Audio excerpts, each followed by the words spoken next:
Shalom Elohim, haleluya, puji nama Tuhan. Semangat pagi Bapak Ibu Saudara yang dikasihi Tuhan kita, Yesus Kristus. Jumpa lagi bersama saya Pendeta Samuel Mawuntu dalam Renungan Pagi ke 1404 hari. Renungan Pagi ini mengudara. Puji Tuhan. Bapak Ibu Saudara yang dikasihi Tuhan, sebelum kita mengawali segala aktivitas kita di pagi hari ini, marilah kita mengawalinya bersama Tuhan dengan mendengarkan firman Tuhan. Sebelum kita membaca, mendengarkan, dan merenungkan firman Tuhan hari ini, mari kita minta pimpinan Roh Kudus. Kita berdoa. Bapa di surga, kami sangat-sangat rindu untuk mendengarkan kebenaran firman-Mu. Berbicaralah kepada kami semua melalui firman Tuhan ini. Kami sudah siapkan hati kami untuk ditaburi benih firman Tuhan. Di dalam nama Tuhan Yesus, yang adalah firman Allah yang hidup, kami berdoa. Amin. Haleluya. Mari buka Alkitab kita dalam kitab Ibrani pasal 4 ayat 1 sampai ayat 3. Di bawah perikop hari perhentian yang disediakan Allah. Demikian firman Tuhan. Sebab itu, baiklah kita waspada, supaya jangan ada seorang di antara kamu yang dianggap ketinggalan. Sekalipun janji akan masuk ke dalam perhentiannya masih berlaku. Karena kepada kita diberitakan juga kabar kesukaan sama seperti kepada mereka. Tetapi firman pemberitaan itu tidak berguna bagi mereka. Karena tidak bertumbuh bersama-sama oleh iman dengan mereka yang mendengarnya. Sebab kita yang beriman akan masuk ke tempat perhentian seperti yang ia katakan. Sehingga aku bersumpah dalam murkaku, mereka tak akan masuk ke tempat perhentianku, sekalipun pekerjaannya sudah selesai sejak dunia dijadikan. Amin, haleluya. Bapak Ibu Saudara yang dikasihi Tuhan, dengar baik. Firman Tuhan ini mau mengingatkan kita semua orang percaya, agar supaya kita tidak ketinggalan dengan orang percaya yang lainnya. Amin. Perhatikan ayat 1. Sebab itu, baiklah kita waspada, supaya jangan ada seorang di antara kamu yang dianggap ketinggalan. Sekalipun janji akan masuk ke dalam perhentiannya, masih berlaku. Haleluya. Saya percaya, ketika Tuhan Yesus datang kembali kali kedua, kita semua yang percaya kepada Tuhan sungguh-sungguh, kita semua akan terangkat. Rapture. Amin. Haleluya. Jangan sampai saudara tertinggal di dunia ini karena sibuk dengan hal-hal duniawi. Akhirnya saudara tertinggal di dunia ini. Bapak Ibu Saudara yang dikasihi Tuhan, kalau kita bijaksana melihat tanda-tanda yang terjadi sekarang ini, pasti kita akan mengerti bahwa saat-saat inilah kita sedang berada di penghujung akhir zaman ini. Tuhan Yesus sudah mau datang, menjemput kita semua orang-orang percaya untuk masuk ke dalam tempat perhentiannya, yaitu kerajaan Allah yang kekal. Amin. Haleluya. Makanya di akhir zaman ini, mari kita mau serius dengan Tuhan. Amin. Jangan main-main lagi, saudara. Mari kita mau serius dengan Tuhan. Haleluya. Mari kita sibukkan diri kita, waktu kita, tenaga kita, hidup kita. Kita sibukkan bersama Tuhan. Amin. Bapak Ibu Saudara yang dikasihi Tuhan, jangan sampai saudara ketinggalan. Tertinggal sama artinya tidak bertumbuh. Ada orang yang dari dulu sampai sekarang, ya hanya begitu-begitu aja. Tidak ada pertumbuhan di dalam hidupnya. Dari dulu sampai sekarang kalau disuruh berdoa tidak bisa. Menolak, tidak mau. Dari dulu sampai sekarang ya masih dilayani. Padahal dia sudah Kristen sejak lahir. Dari sudut umur, dia sudah dewasa. Seharusnya sudah melayani Tuhan. Tapi sampai sekarang masih saja dilayani. Itu menandakan saudara nggak bertumbuh. Jangan sampai saudara ketinggalan kereta, saudara. Kalau saudara ketinggalan di dunia ini, saudara akan mengalami masa-masa penderitaan yang hebat. Masa-masa antikris. Masa-masa penderitaan yang sangat berat dialami oleh mereka yang tidak serius dengan Tuhan. Dialami oleh mereka yang tidak sungguh-sungguh percaya kepada Tuhan. Imannya 50-50, saudara. Mereka akan tertinggal. Sedangkan mereka yang sungguh-sungguh mereka terangkat. dijemput oleh Tuhan Yesus di atas awan-awan. Haleluya. Saudaraku yang dikasihi Tuhan, dengar baik. Jangan jadi Kristen KTP, Kristen tanpa pertobatan, Kristen tapi dosa jalan terus. Orang-orang seperti ini yang akan tertinggal di dunia ini. Tapi mereka yang sungguh-sungguh, mereka akan terangkat menyambut kedatangan Tuhan Yesus. Haleluya. Perhatikan ayat 2. Karena kepada kita diberitakan juga kabar kesukaan sama seperti kepada mereka. Tetapi firman pemberitaan itu tidak berguna bagi mereka karena tidak bertumbuh bersama-sama oleh iman dengan mereka yang mendengarnya. Amin. Bapak Ibu Saudara yang dikasihi Tuhan, jangan sampai saudara ketinggalan di saat Tuhan datang. Padahal kita semua mendapat kesempatan yang sama, yaitu mendapat kabar sukacita yang sama, Injil yang sama. Tapi apa yang menghalangi kita? Kita tidak bertumbuh di dalam pengenalan akan Kristus itu, dalam pemberitaan Injil itu. Saya teringat dengan satu ayat di dalam 1 Korintus 1 ayat 18. Sebab pemberitaan tentang salib memang adalah kebodohan bagi mereka yang akan binasa. Tetapi bagi kita yang diselamatkan, pemberitaan itu adalah kekuatan Allah. Haleluya. Bagi orang yang hendak binasa, pemberitaan Injil itu adalah satu kebodohan. Tapi bagi kita yang diselamatkan, kabar tentang salib, kabar tentang Injil itu satu hikmat yang besar. Karena di dalam Injil itu ada kekuatan Allah yang menyelamatkan kita manusia. Amin. Haleluya. Bapak Ibu Saudara yang diberkati Tuhan, jangan sampai saudara menganggap Injil itu di zaman sekarang sudah nggak penting lagi dalam hidup saudara, di dalam pelayanan, di dalam gereja Tuhan belakangan ini. Mungkin bagi saudara sekarang yang terpenting adalah mencari uang, mengejar karir, mengumpulkan harta kekayaan sebanyak-banyaknya, dan lain sebagainya. Kalau saudara berprinsip seperti itu, di saat Tuhan Yesus datang, saudara akan ketinggalan di dunia ini. Saudara yang diberkati Tuhan, kita boleh saja berkarya di tengah dunia ini. Tapi ingat, kita harus mengerjakan perintah Tuhan yang paling penting, yang paling mendesak di akhir zaman ini. Apa perintah Tuhan itu? Pergi, beritakanlah Injil sampai ke ujung bumi. Amin. Itu perintah Tuhan yang harus kita kerjakan sebagai orang percaya. Kalau kita tidak mengerjakan amanat agung itu, kita tidak memberitakan Injil, kita masa bodoh dengan itu semua, suatu saat nanti Tuhan akan meminta pertanggungjawaban atas kita semua. Tuhan akan minta tanggung jawab kita atas jiwa-jiwa yang ada di sekitar kita. Kalau kita tidak memberitakan Injil kepada mereka, orang-orang yang ada di sekitar kita, jangan kaget nanti kalau Tuhan akan menolak saudara. Dengar baik, iblis adalah raja penipu. Dia menipu saudara dan saya, supaya kita menganggap pemberitaan Injil itu tidak penting bagi kita. Sehingga kita tidak memberitakan Injil. Padahal pemberitaan Injil itu adalah hal yang penting bagi kita orang percaya. Tapi banyak orang Kristen yang menganggap itu tidak lagi penting. Bagi mereka yang terpenting adalah mencari uang sebanyak-banyaknya. Mencari uang untuk hari ulang tahun gereja, untuk Natal dan sebagainya. Sedangkan mendukung pelayanan misi penginjilan mereka menganggap itu nggak penting lagi. Yang penting sekarang bagaimana membuat pesta yang wah dengan anggaran yang besar.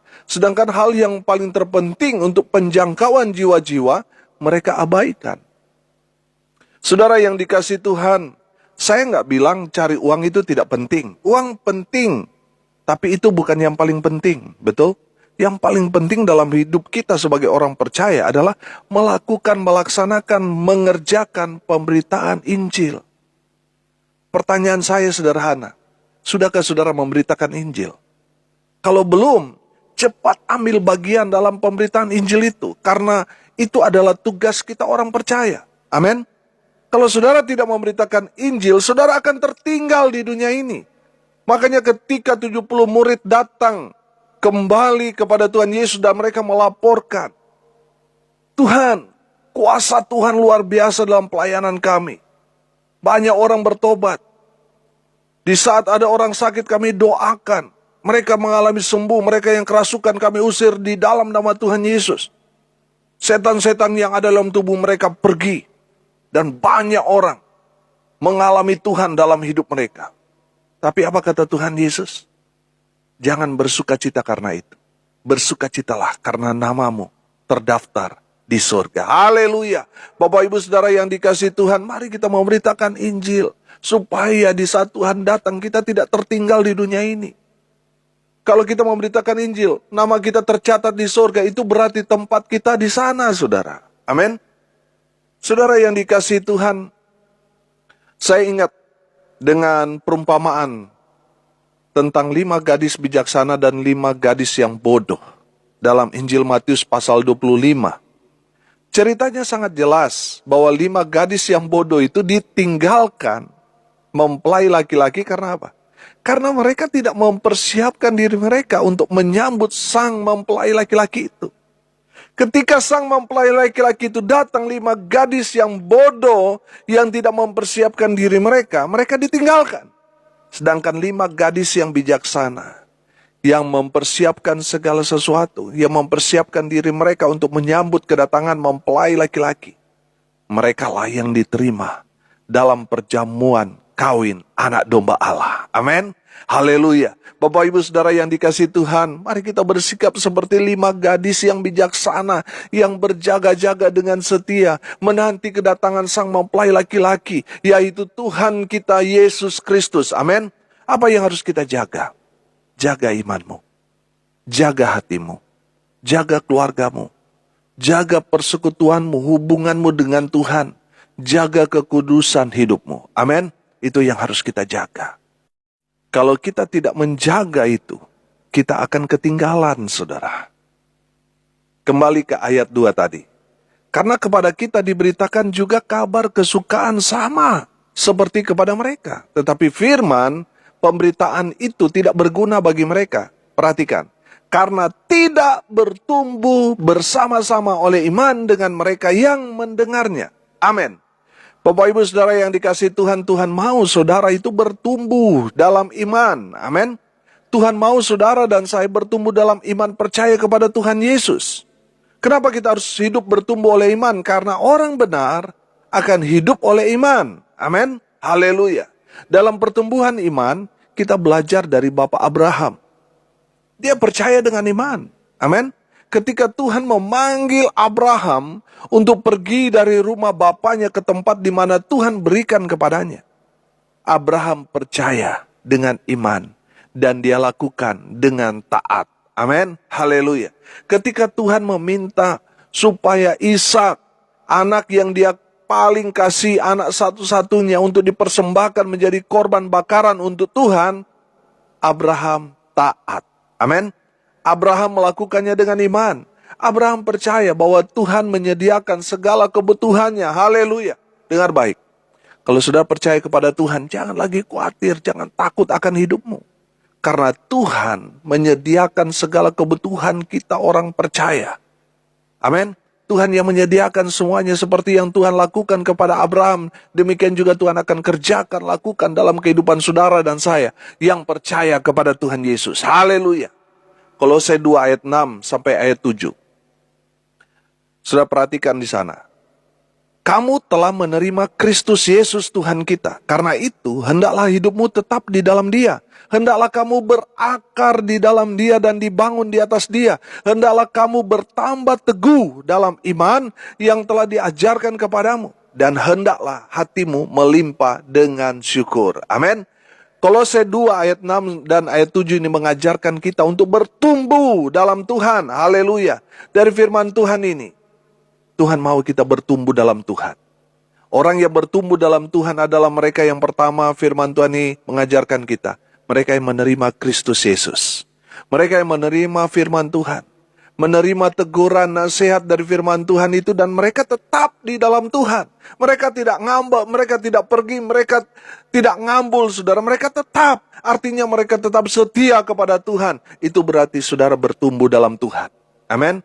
Kalau saudara ditegur firman Tuhan, tapi saudara tetap setia mengikut Tuhan, tetap setia melayani Tuhan, itu tanda pertumbuhan. saudara bertumbuh. Haleluya. Yang kedua, saudara, orang yang bertumbuh dalam Tuhan adalah mereka yang berakar. Berakar berarti kita memegang kuat firman Tuhan. Amin. Apapun tantangan, godaan, cobaan, tetap saudara kuat berpegang pada firman Tuhan. Tidak tercabut. Kalau mental toge, saudara tanpa angin pun terlepas. Tapi kita mau berakar kuat. Seperti pohon korma yang berakar kuat. Di tengah badai, di tengah panas, dia tetap berdiri kokoh. Karena berakar kuat. Saudara yang dikasihi Tuhan, saya percaya. Orang yang percaya kepada Tuhan Yesus, dia akan memegang kuat firman Tuhan. Sehingga godaan, cobaan, apapun yang mau menggoda imannya, dia tetap kuat memegang firman Tuhan. Amin. Saya yakin dan percaya. Orang yang menyangkal imannya karena mereka tidak berakar kuat di dalam firman. Makanya mereka mudah terlepas karena mereka tidak memegang firman Tuhan dengan kuat. Haleluya. Yang ketiga, saudara, kita belajar, orang yang bertumbuh dalam Tuhan adalah mereka yang selalu mengucap syukur. Apapun yang terjadi, dia selalu mengucap syukur. Itu tanda orang itu bertumbuh dalam Tuhan. Berlimpah syukur itu berarti menghasilkan buah. Amin. Bapak, Ibu, saudara yang dikasihi Tuhan, tanda kehidupan adalah pertumbuhan. Betul? Kalau saudara tidak bertumbuh dalam Tuhan, itu berarti saudara mati rohani. Tanda kehidupan, saudara harus berakar, bertumbuh, dan menghasilkan buah bagi Tuhan. Amin. Saudara mungkin kuat dalam keyakinan agama saudara. Tapi kalau saudara tidak bertumbuh, artinya saudara tidak melayani Tuhan, itu sama artinya saudara tidak bertumbuh, men. Saudara harus bertumbuh dalam Tuhan. Tadinya mungkin saudara masih dilayani, tapi sekarang saudara harus melayani Tuhan. Itu tanda saudara bertumbuh dalam Tuhan. Tapi tidak cukup di mata Tuhan kalau saudara hanya bertumbuh saja. Tidak cukup di mata Tuhan kalau saudara tidak berbuah. Percuma di mata Tuhan kalau saudara tidak menghasilkan buah. Saudara bertumbuh sama seperti pohon ara yang rimbun, tapi tidak ada buahnya, dikutuk oleh Tuhan Yesus. Tidak cukup hanya bertumbuh. Tuhan mau saudara menghasilkan buah. Saudara dan saya harus menghasilkan buah, yaitu perkataan, perbuatan kita harus jadi berkat. Amin. Haleluya. Ada orang Kristen tapi buahnya kebencian, kemarahan, dosa. Yang dihasilkan pelit, kikir, dan lain sebagainya. Kalau kita mengaku orang Kristen, tapi buah yang kita hasilkan buah-buah kejahatan, dengar baik, saudara akan ketinggalan. Saudara dan saya harus menghasilkan buah-buah roh. Amin. Kasih, sukacita, damai sejahtera, kesabaran, kemurahan, kebaikan, kesetiaan, kelemah lembutan, dan penguasaan diri. Saudara dan saya harus menghasilkan buah-buah roh itu. Amin. Bapak, Ibu, saudara yang dikasihi Tuhan, Tuhan mau saudara menghasilkan buah di dalam kehidupan saudara supaya nama Tuhan dipermuliakan melalui kehidupan saudara dan saya. Karena dari buah-buah itulah orang dapat mengenal Yesus dalam kehidupan saudara. Saudara yang dikasihi Tuhan, saudara yang tidak bertumbuh dan tidak berbuah, saudara akan tertinggal. Lihat ayat 3. Sebab kita yang beriman akan masuk ke tempat perhentian seperti yang ia katakan. Sehingga aku bersumpah dalam murkaku mereka tak akan masuk ke tempat perhentianku sekalipun pekerjaannya sudah selesai sejak dunia dijadikan. Amin. Dengar baik, mereka yang tidak bertumbuh dan menghasilkan buah, mereka tidak akan masuk ke tempat perhentiannya Tuhan. Mereka tidak akan masuk surga, tapi masuk neraka. Bapak, Ibu, saudara yang dikasihi Tuhan, dengar baik. Mari kita bersama-sama menggunakan kesempatan yang Tuhan berikan buat kita untuk bertumbuh dan menghasilkan buah bagi Tuhan. Amin. Sehingga di saat Tuhan Yesus datang kali kedua, kita berada di tempat yang Tuhan Yesus sudah sediakan buat kita orang percaya. Amin. Haleluya. Bapak, Ibu, saudara yang dikasihi Tuhan, hari ini kita belajar. Jangan sampai saudara tertinggal di dunia ini. Bagaimana caranya supaya kita tidak tertinggal? Beritakan Injil. Bertumbuh dalam Tuhan dan hasilkan buah. Dan hidup beriman. Mari kita berdoa. Terima kasih Bapa di surga atas kebenaran firman Tuhan yang sangat memberkati kami. Berkati semua pendengar dimanapun mereka berada. Biarlah hidup mereka semakin hari semakin diberkati dengan kesehatan, kekuatan. Keluarga mereka diberkati dengan sukacita, damai sejahtera, kebahagiaan. Anak-anak mereka diberkati. Kami berdoa usaha pekerjaan mereka diberkati. Mereka yang sakit disembuhkan. Mereka yang lemah dikuatkan. Mereka yang berduka cita diberikan penghiburan. Mereka yang hari ini berulang tahun, Tuhan Yesus memberkati dengan umur panjang, kesehatan, kekuatan yang datang dari Tuhan menyertai kehidupan mereka. Khusus untuk cucu kami, Mikaela Cassandra Yakob, yang berulang tahun hari ini, Tuhan memberkati dia. Dalam pertumbuhannya, perkembangannya, masa depannya, ada di tangan Tuhan. Tuhan memberkati. Hamba berdoa untuk bangsa dan negara kami Indonesia, pemerintah yang ada di dalamnya, Tuhan Yesus berkati. Hamba berdoa untuk pelayanan yang Tuhan percayakan kepada hamba. Dalam pelayanan audio renungan pagi ini, Tuhan berkati sehingga semakin berdampak, memberkati banyak orang, nama Tuhan ditinggikan. Berkati ya Tuhan pelayanan di tengah-tengah pengembalaan, di tengah jemaat, di tengah keluarga, Tuhan berkati. Pelayanan bersama dengan Infinity Ministry, Tuhan memberkati. Biarlah dari pembina, pengurus, dan seluruh anggota, Tuhan memberi kami satu hati, melakukan kehendak Tuhan, memberitakan Injil sampai ke ujung bumi. Berkati media sosial yang kami gunakan. Hamba berdoa untuk seluruh anggota tim doa Petra Nasional dimanapun mereka berada. Tuhan memberkati hidup mereka. Hamba berdoa biarlah berkat Tuhan turun memenuhi semua pendengar. Bapak Ibu Saudara yang dikasihi Tuhan, arahkanlah hatimu dan terimalah berkat dari Tuhan Yesus. Tuhan memberkati engkau dan melindungi engkau. Tuhan menyinari engkau dengan wajahnya dan memberi engkau kasih karunia. Tuhan menghadapkan wajahnya kepadamu dan memberi engkau damai sejahtera. Di dalam nama Tuhan Yesus sumber segala berkat.